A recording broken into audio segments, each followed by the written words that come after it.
In tonight's in-depth coverage, I'm looking at the fallout after Governor Kevin Stitt signed a bill into law cracking down on illegal immigration in Oklahoma. It makes illegal immigration a state-level crime. That means your local police can soon arrest someone suspected of being here illegally. Previously, only the federal government and their agencies like ICE could do that. We've heard plenty from the politicians. Today, I spoke with immigration attorneys who say they're getting calls from people legally and illegally afraid of what comes next. Every single consultation, I think probably like 99% of them have asked us what is going to happen to us. What they can do to make sure that those people aren't hurt and that their families aren't torn apart. Last month, when House Bill 4156 was merely an idea, the calls started coming into immigration law firms and nonprofits who help immigrants in Tulsa. I saw the governor talk about, please don't be afraid. We're not trying to like scare people. We're not going to be coming after the Hispanic community. We're already scared. Mosiah Olvera is an immigration attorney at the Irwin Law Office near Cherry Street. He said even before Governor Kevin Stitt made illegal immigration a state-level crime, people in Tulsa's immigrant community, especially Latinos, began asking how to prepare. Mosiah himself is a dreamer who later became a U.S. citizen. He says he knows the fear firsthand and says the law ignores those who came here and have behaved and worked hard. What do I tell my kids? What do I do in case the police grab me and kick me out of the state? What do I do with my property? What do I do with my car? What do I do with my house? What do I do with my business?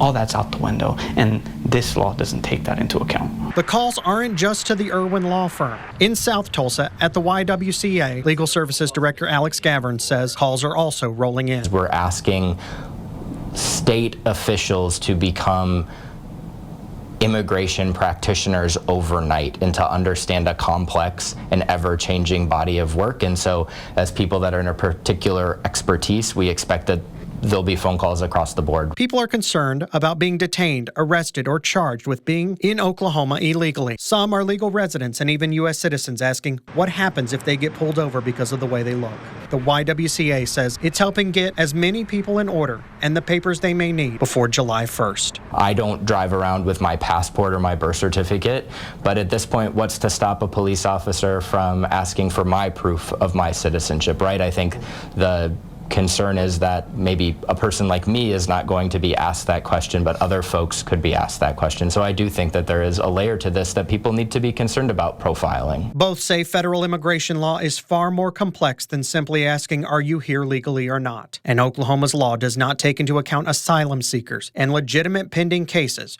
where documentation and approval isn't ready yet. This idea that we're doing something to help immigration, we're not. Oklahoma's not doing anything to help resolve the issues at the border. It is using taxpayer expense to make politicians look good in front of the camera. As we said in that story, the attorney you just heard from is the son of illegal immigrants. Mosiah Olvera was a dreamer, and he's now a full U.S. citizen. He was living in Arizona when they attempted an immigration crackdown before the U.S. Supreme Court stopped them. Here's the conversation his own parents had with him when he was a child that he says are happening right now in Tulsa immigrant homes. When Arizona tried to pass the law when I was little, I can tell you the conversations that are happening right now. You have moms and dads who are sitting down their kids, who are trying to explain to them, hey, if I don't come home one day because I don't have status, I need you to be a man, I need you to be a big boy, I need you to be a big girl, and I need you to take care of your siblings. The property we own, papers are over here. The emergency contacts are over here. My little stash of money in case you need to pay bills is over here. I need you to be a big boy and a big girl and take care of your siblings. Those are the types of conversations that are happening right now. Tulsa County and city law enforcement have previously released statements trying to calm fears about racial profiling with this new law. Tulsa County Sheriff Vic Regalado is Latino and a vocal critic of the Biden administration's border policies. He told me last month when the bill was first being considered that pulling someone over simply because they have brown skin is unacceptable, and he will not tolerate it at his agency. If we create an atmosphere in which our immigrant communities will not call us because of that particular mistrust or worry about being deported or arrested based on their legal status, then we will not get called, and what you will see is crime rise in those neighborhoods. The Tulsa Police Department also released a statement saying racial profiling will not be tolerated among officers, and they have not been given any guidance on how the state expects them to check immigration status. Both TPD and TCSO are concerned about a new distrust building between Latinos and law enforcement because of this bill. So here is how Oklahoma can pass a law like this while it's on hold in Texas. The entire country is broken up into circuit courts. Texas is part of the 5th Circuit Court of Appeals that put its immigration law on hold while it looks at whether or not this is constitutional. Oklahoma falls under the jurisdiction of the 10th Circuit, who has not ruled on the issue yet. Lawsuits are likely that could put the law on hold within the 10th Circuit, but one has not been filed yet. Only the U.S. Supreme Court can make decisions for the country as a whole. In addition to Governor Kevin Stitt signing the new law, he signed a new executive order creating a task force to study how immigrants contribute to Oklahoma's economy. The order hopes to find ways to allow immigrants to work and live in Oklahoma while not risking separation from their families. In addition to working, the migrants would also be allowed to study at colleges and universities.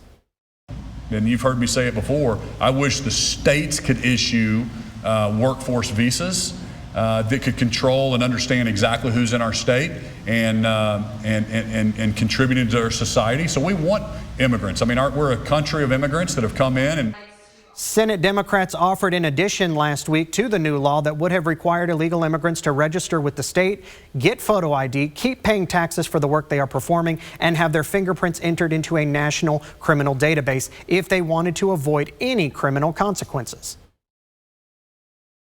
Rather than complain of racism or profiling, I tried to decide whether or not if the purpose of this bill is to address recent arrivals and criminal aliens, whether or not there might also be an opportunity to be able to address those people that are already here and playing by the rules. The counterproposal offered by Democrats was rejected because Republican lawmakers said they wanted to pass a speedy immigration bill. A national organization is claiming that the new law violates people's civil rights. LULAC, which stands for the League of United Latin American Citizens, says the law will lead to profiling of Hispanics. They also cite a 2021 study finding that nearly 70,000 undocumented immigrants in Oklahoma contribute over $5.5 billion with a B dollars to the economy and pay more than $1.7 billion in taxes. We want to clear up some confusion when this law takes effect. In the bill itself, it says it takes effect July 1st, but then there's a paragraph afterwards that says, quote, "This act shall take effect and be in full force from and after its passage and approval." FOX23 checked, and we are told the law will go into effect on July 1st, and the language used in the bill indicates an emergency that was declared, so we wouldn't have to wait until November for the bill to become law.